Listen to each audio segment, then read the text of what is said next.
Think back to when you were a child. What was one of the first things you learned about money? For most of us, we learned how to save. I remember when I was young, I really wanted a TV.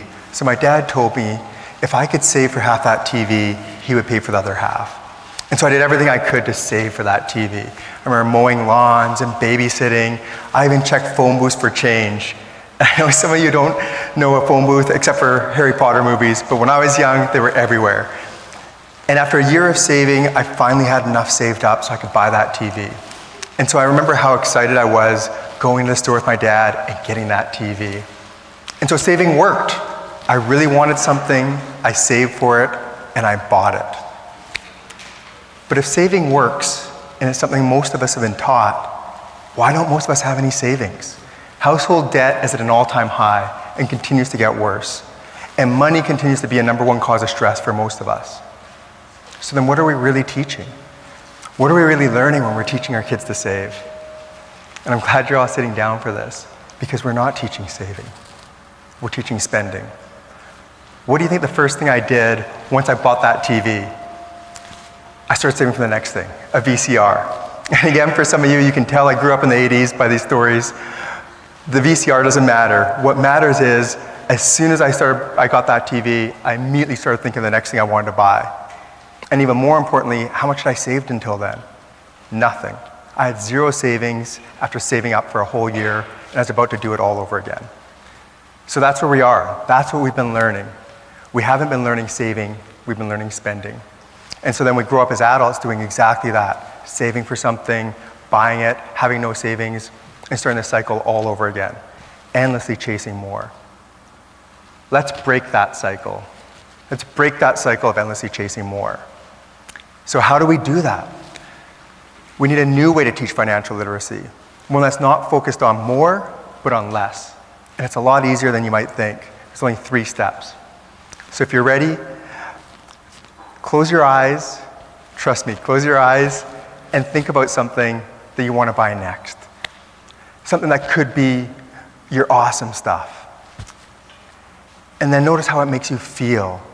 Maybe you feel a little bit more excitement. Maybe you feel, this energy or some joy, or you have a smile on your face. And now let's see if we could think of something that maybe brings you a little bit more joy, a little bit more excitement. Think of maybe a favorite piece of clothing. What's that feel like when you put that on? Or maybe a favorite gift you've received. How do you feel when you see that gift, or think of that person that gave it to you? And it doesn't have to be a thing. These can be experiences as well. So, how'd you feel the last time you laughed with your friends, or played music, or danced? This becomes the benchmark for your awesome stuff.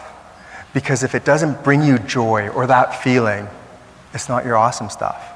That's step 1, figuring out what's really important to you, your awesome stuff. Step 2 is much easier. Every time you want to buy something, simply ask, is this my awesome stuff? And if it isn't, don't buy it. And that's because the more you focus on what brings you joy, the more you'll realize what doesn't.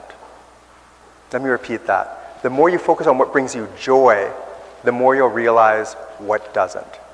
And you'll start to notice that most of the things we've been buying don't actually bring us joy. And even worse, they distract us from the things that do. And then step 3 is to simply repeat steps 1 and 2. This is a journey, not a destination.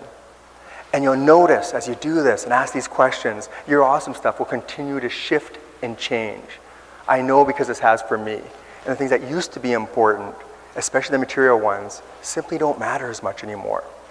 And the reason is because the focus isn't on what we think we should be buying or comparing ourselves to others. It's on that feeling. And once you feel it, and you can feel the happiness, you can't unsee that or unfeel it. It reminds me of in The Wizard of Oz, where Toto pulls back that curtain, and that whole entire house of cards comes falling down. That's what happens when you start to notice that feeling. And you'll notice that my awesome stuff is going to be different than yours. And that's an important part of this. It's not about this comparison. And this is the new way to teach financial literacy, one that's focused on less, not more. And you'll notice as well, a lot of those things, it's not always the most expensive things that bring you the most joys. Sometimes it is, and that's fine, but often it isn't. Great story, my younger son the other day told me, often it's the things we take for granted that bring us the most joy. And he said this as he's running through a new park he just discovered. So this is the new way to teach financial literacy. And we can teach it at any age. When my boys were really young, their awesome stuff was Lego and chocolate bars. So every time they wanted to buy something, I describe it to them in terms of Lego and chocolate bars. If they wanted to get a teddy bear, that'd be 10 chocolate bars. If they wanted a bike, it might be 3 Lego sets. And if the thing they wanted wasn't better than Lego or chocolate bars, they didn't want it anymore. It was that simple. Imagine a world where a child wants an ice cream, and instead of telling them yes or no, or even worse, we'll save for something more expensive, we simply ask them, is that your awesome stuff? And let them pause and reflect on that answer. And I guarantee this will change the way we think and feel about money. So join me in a 7-day awesome stuff challenge. For 7 days, only buy the awesome stuff. Every time you want to buy something, ask yourself, is this the awesome stuff? And if it isn't, don't buy it.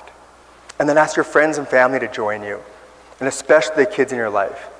And then tell me about it, because I want to hear. I want to hear about your experiences. Tag me at the awesome stuff so we could spread this message and begin a journey towards a richer life.